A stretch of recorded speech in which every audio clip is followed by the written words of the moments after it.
Amados, vamos retomar aí os nossos estudos de Romanos. Convido vocês para que possamos abrir juntos, Romanos capítulo de número 8, e vamos dar seguimento. Nós paramos no versículo de número 11 e vamos dar seguimento aí. Nós estamos vendo nesse capítulo 8 aquilo que o Espírito Santo de Deus produz na vida do crente. Ou seja, quais são as manifestações da presença de Deus em nós. E o fato de eu e você realmente entregarmos a nossa vida para Jesus, o que isso traz de implicações, quais são as decorrências disso tudo. Porque a gente vai perceber, e nós estamos vendo isso, de que entregar a vida para Jesus tem assim resultados. E são resultados especiais, estupendos, maravilhosos. Porque a presença de Deus em nós produz em nós uma alegria tão grande que você não consegue mais se conter.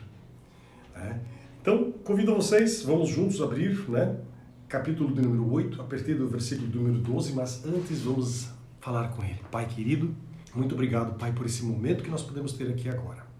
Pai, em nome de Jesus, clamo e peço que Tu fales conosco. Permita que a gente possa ouvir a Tua voz. Permita, Senhor, que Teu Espírito Santo fale conosco. Que a gente realmente possa permitir o operar, o manifestar do Teu Espírito em nós. Aqui agora, nesse lugar e nesse momento. E em toda a nossa vida. Colocamos tudo que nós temos e nós somos nas Tuas mãos. Fala conosco, usa, Senhor, este momento para ser um momento de restauração e cura na vida de todos aqueles que estão junto comigo, buscando a Tua presença. Eu clamo e peço em nome de Jesus. Amém e amém. Muito bem, amados. Vamos lá então, capítulo 8, verso de número 12. Dos versos 12 e 13, nós temos o seguinte. Nos versos 12 e 13 fala de que esse Espírito Santo de Deus, ele produz a mortificação da carne. Ou seja, aquilo que antes nós desejávamos, nós não desejamos mais. Aquilo que antes, através do qual nós vivíamos, nós não vivemos mais através dessas coisas. O velho homem, ele não é mais o comandante, ele não é mais o dono da nossa vida. É claro que ele sempre quer retomar, porque o poder ele foi tomado, então ele quer retomar esse poder de volta.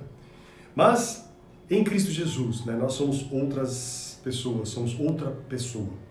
Então, lá no versículo de número 12, fala de que, através do Espírito Santo, ele nos revela e ele nos deixa muito claro que nós já fomos libertos desse domínio do pecado. Isso nós vimos no capítulo 6, o que o pecado produz na vida do crente. Então, ali diz o seguinte, versículo 8, 12, versículo 12. Assim, pois, irmãos, somos devedores, não à carne, como se constrangidos a viver segundo a carne. Não. Nós agora estamos mais sob esse domínio da carne. Nós entregamos a vida para Jesus, portanto o nosso dono é outro. E o versículo 13 vai falar exatamente de que a prova disso é que a gente não vive mais segundo a carne, mas a gente mortifica a carne pelo Espírito Santo de Deus. Ou seja, o Espírito Santo de Deus, ele está no comando agora. Ele está na boleia, vamos assim dizer, porque nós o convidamos, nós pedimos para que ele conduza as nossas vidas. Quando nós entregamos a vida para Jesus, a gente faz exatamente isso.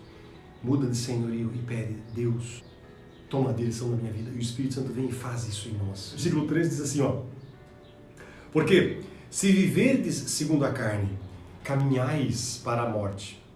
Mas se pelo Espírito mortificardes os feitos do corpo, certamente vivereis. Ou seja, quando nós vivemos no Espírito, nós mortificamos esses efeitos do corpo.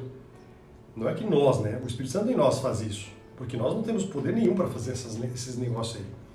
Mas o Espírito Santo em nós faz isso. Quando nós deixamos, quando nós pedimos, quando nós dizemos, Senhor, faz a Tua obra de restauração e cura na minha vida, em nome de Jesus. E importante frisar o seguinte, se nós somos sinceros, Deus ele vem e faz a obra. E Deus conhece muito bem o meu e o seu coração. O Senhor não precisa de testemunho de ninguém sobre mim e sobre você para saber o que está no meu e no seu coração. Portanto, você nunca, jamais poderá se esconder dele. os teus desígnios, os teus desejos, as tuas vontades. Jamais você poderá esconder daquele que é o Senhor do Senhor. Na verdade, daquele que te fez, daquele que me fez. Então, essa é a loucura do ser humano, achar que pode viver escondendo algo de Deus. Alguns acham que pode viver sem Deus, né? Achando que Deus nem existe. Mas isso é pior ainda. Mas tudo bem. Na verdade, não existe pior ou melhor nesse processo. Tudo é ruim. Viver sem Deus é terrível. Tá certo?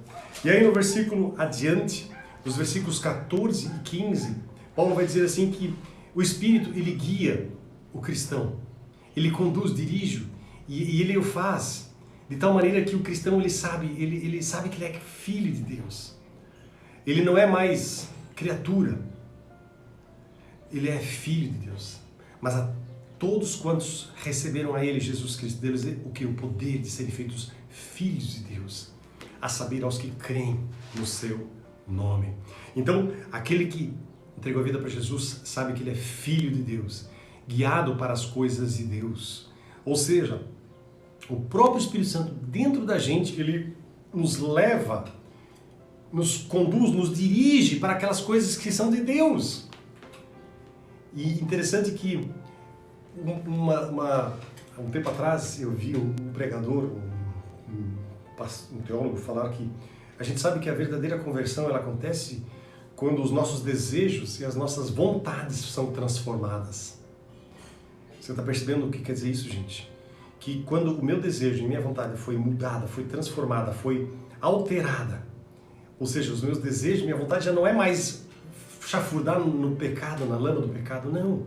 Não é viver a busca das coisas do mundo, não. Não é viver a meu bel prazer, aquilo que eu desejo, não. Mas o meu desejo, minha vontade agora é servir a Deus, alegrar a Deus.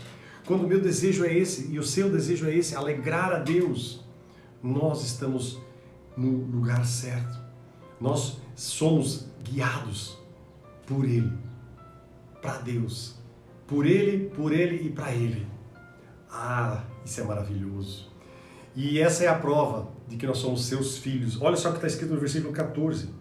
Olha o que está escrito aqui, gente. Pois todos os que são guiados pelo Espírito de Deus são filhos de Deus. Então, meu amado, se você está sendo guiado por Ele, se no teu íntimo, se o seu desejo é viver para as coisas de Deus, dê glória a Deus porque você está sendo guiado por Ele e você é filho dele.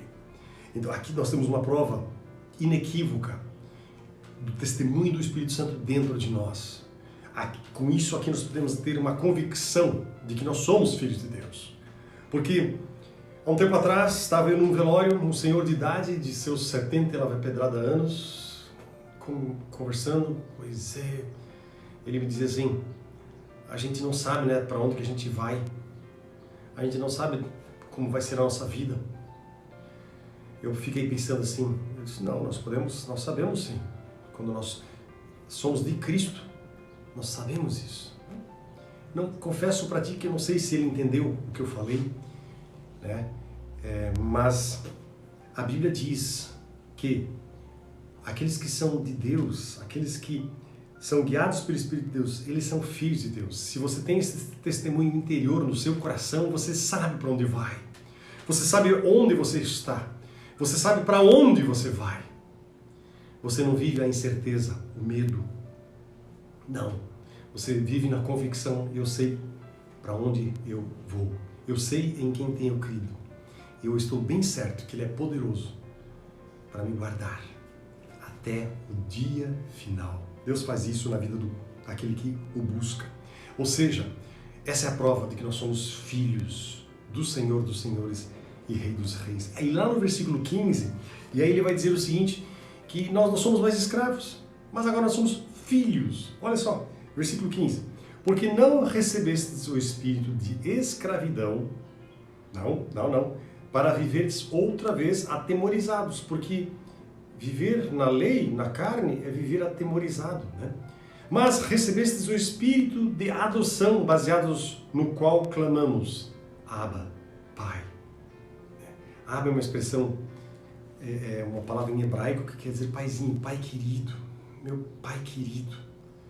Não era muito habitual isso na época do Novo Testamento, nem muitas vezes em muitas casas isso é muito habitual, chamar o nosso pai de paizinho querido, sabe, aquele mimo, aquela intimidade. Não é muito habitual, o que é uma pena, porque com isso nós perdemos muito daquilo que Deus quer ser para nós, íntimos. Ele quer ser íntimo da gente, Ele quer ser o nosso pai querido. Mas a Bíblia diz então que nós não somos mais escravos, mas nós somos filhos, né? Por causa desse espírito de adoção, o espírito que nos adotou, o Espírito Santo de Deus que nos adotou, que nos conduziu, que nos levou, que nos trouxe à presença de Deus, baseados no qual agora nós podemos clamar, Abba, Paizinho querido. É muito bacana isso, é muito maravilhoso saber que nós somos amados pelo Senhor e que Ele tem cuidado da gente, né? E aí agora nos versículos 16 e 17, vai dizer o seguinte, que esse Espírito Santo de Deus, ele testemunha, ele testifica da nossa salvação e da nossa herança. Sim, ele nos assegura sobrenaturalmente que nós somos filhos de Deus. Nós já falamos sobre isso. E agora o versículo 16, ele vai ser assim, o coroar desse entendimento. Olha só o que está escrito no versículo 16, amados. O próprio Espírito Santo de Deus, ele testifica com o nosso Espírito que nós somos filhos de Deus. Ele é o Espírito Santo de Deus que fala, que confirma, que se move dentro de nós. Ele vai nos dizer, ele vai nos confirmar de quem nós somos. Tá certo? Então isso é maravilhoso, é bom saber disso, porque isso é uma prova de que nós somos do Senhor dos Senhores e Rei dos Reis. De que Jesus Cristo, Ele é nosso, nós somos dele. Ele é nosso no sentido, né, bendito da palavra de Deus, né? Não que nós o possuímos, mas nós o temos porque nós servimos a Ele. Então, amados, isso é uma coisa bacana.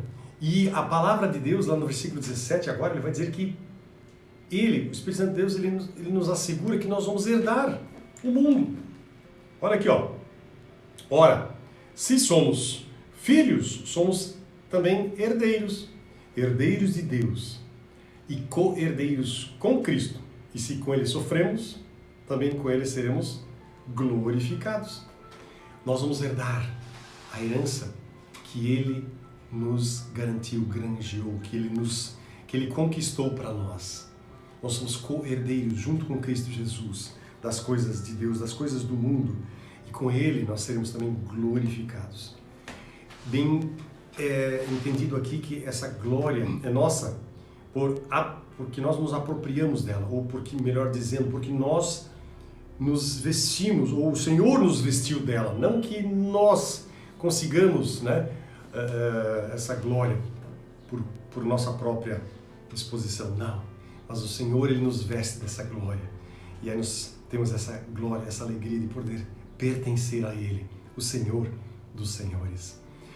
Agora, dos versículos de 18 até lá no versículo 25, aqui fala sobre o Espírito Santo, que Ele nos conforta, nos dirige, nos conduz, nos anima no meio de situações da vida, situações problemáticas, problemas, sofrimentos, né? Porque, quer queira, quer não, nós temos que ter consciência de uma coisa, o pecado, ele atingiu toda a raça humana. E, por conseguinte, o sofrimento entrou na raça humana. O sofrimento faz parte da vida de cada um dos seres humanos que estão aqui nesse planeta, inclusive, obviamente, dos crentes. Então, se os crentes também têm esse sofrimento, né, o que nos conforta e nos alegra saber que Deus, Ele está conosco em meio ao sofrimento. Tá bom? Então, algumas coisas que nós podemos pontuar aqui que acho que vale a pena a gente colocar. Versículo de número 18. Porque para mim tenho por certo que os sofrimentos do tempo presente não podem ser comparados com a glória a ser revelada em nós. Sofremos, sim. O pecado atingiu toda a criação, sim. Passamos por necessidades, doenças, passamos. Mas tudo isso, amados, é passageiro. Nada disso se compara com a glória que nós um dia teremos na presença dele, do Senhor dos Senhores.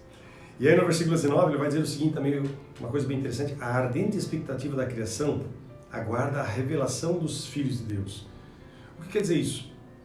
O versículo 20 ainda. Pois a criação está sujeita à vaidade, não voluntariamente, mas por causa daquele que a sujeitou. Ou seja, Adão pecou, o homem pecou, portanto, o homem permitiu a entrada do sofrimento, da morte, do pecado, né? Dos problemas, inclusive dentro da criação aqui nesse planeta. Então a criação, ela geme debaixo do peso do pecado. A própria criação de Deus sofreu as consequências do pecado. A Bíblia diz que não só o homem sentiu, né, o efeito do pecado, mas tudo aquilo que ele criou sofreu o impacto desse pecado. Mas, aí no versículo 21 vai dizer assim: na esperança de que a própria criação ela será redimida do cativeiro e da corrupção, para a liberdade e da glória dos filhos de Deus. Então, as coisas não param por aí. Há um alento, há uma esperança. E aí no versículo 22 ele vai dizer assim: porque sabemos que toda a criação, a um só tempo, geme e suporta as angústias até agora. E não somente ela, a criação, né? Mas também nós que temos as primícias do Espírito, igualmente gememos em nosso íntimo, aguardando a adoção de filhos, a redenção do nosso corpo. Então, aqui está dito o quê? Que nós também temos essa experiência. Nós aguardamos a vinda de Jesus, a vinda do Senhor, né? A ressurreição dos mortos, o novo céu, a nova terra. Ou seja, comparado com isso tudo que nos aguarda no futuro, tudo aquilo que nós estamos vivendo no tempo de hoje, isso aqui são sofrimentos, é café pequeno, né? O pessoal diz por aí, é café pequeno, são sofrimentos leves. Ah, mas você nem sabe o que eu tô passando, o sofrimento que eu tô... Meu amado, se você tivesse noção, ideia da glória que nos está sendo aguardada, que está sendo preparada para nós, nós teríamos talvez com certeza nós teríamos uma outra visão daquilo que nós estamos vivendo no tempo de hoje. Além disso, além da glória ser revelada, nós ainda temos hoje a promessa da presença do Senhor em nós, em meio ao sofrimento, em meio à dor, em meio aos problemas, tá certo?